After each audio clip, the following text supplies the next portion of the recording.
నమస్కారం, సిటీ న్యూస్కి స్వాగతం. ఈరోజు ముఖ్యాంశాలు: లైబ్రరీలో డిఎస్సి విజేతలకు సన్మానం,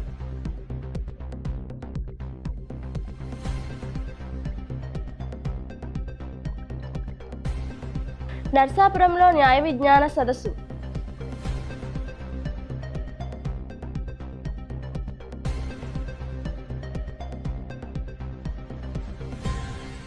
నర్సాపురంలో వీధి కుక్కల బెడద,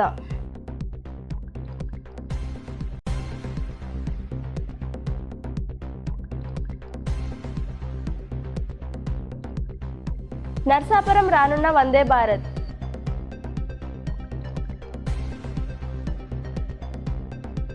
ఇప్పుడు కాసేపు ప్రకటనలు. దివ్య డిజిటల్ షాపింగ్ నర్సాపురం వారి 18వ వార్షికోత్సవ సంబరాలు. దసరా దీపావళి పండుగల శుభాకాంక్షలతో mega exchange and loan mela September 1వ తేదీ నుండి అక్టోబర్ 31వ తేదీ వరకు మాత్రమే.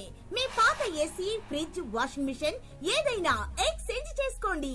మరిన్ని వివరములకు Divya digital shopping, TV and furniture showroom, steamer road, Narsapuram మరియు బ్రాంచ్ శుక్రవారం cloth market, Palakollu. Cell numbers 9948277577 మరియు 9959877577. తిరిగి మళ్ళీ వార్తలకు స్వాగతం. నర్సాపురం ప్రథమ శ్రేణి శాఖ గ్రంథాలయాల్లో పుస్తకాలు, పత్రికలు చదువుకొని 2025 మెగా డిఎస్పిలో ఉద్యోగాలు సాధించిన విజేతలను ఘనంగా సన్మానించారు. నర్సాపురం పీచుపాలెంలో Kalyani rural rehabilitation and educational society నందు న్యాయ అవగాహన కార్యక్రమం నిర్వహించారు. ఈ కార్యక్రమానికి కరెస్పాండెంట్ ఏ నళినీదేవి అధ్యక్షత వహించగా, ముఖ్య అతిథిగా నర్సాపురం 10వ అదనపు జిల్లా న్యాయమూర్తి ఏ వసంతి పాల్గొని మాట్లాడారు. నర్సాపురం పట్టణంలో వీధి కుక్కలు విచ్చలవిడిగా సంచరిస్తూ భయాందోళనకు గురి చేస్తున్నాయని స్థానికులు ఆరోపిస్తున్నారు. మెయిన్ రోడ్డుపై వాహనాలకు అడ్డుపడడంతో పలువురు ప్రమాదాలకు గురవుతున్నారని వాపోయారు. కుక్కలు ఆహారం కోసం గుంపులుగా తిరుగుతూ ప్రజలపై దాడి చేస్తూ గాయపరుస్తున్నాయి. అధికారులు స్పందించి చర్యలు తీసుకోవాలని కోరుతున్నారు.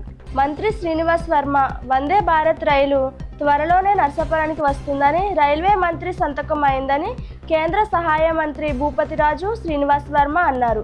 ఆదివారం పాలకొల్లులో ఆయన మాట్లాడారు. ఈ వార్తలు ఇంతటితో సమాప్తం. తిరిగి మరో కొన్ని వార్తలతో కలుసుకుందాం. నమస్కారం.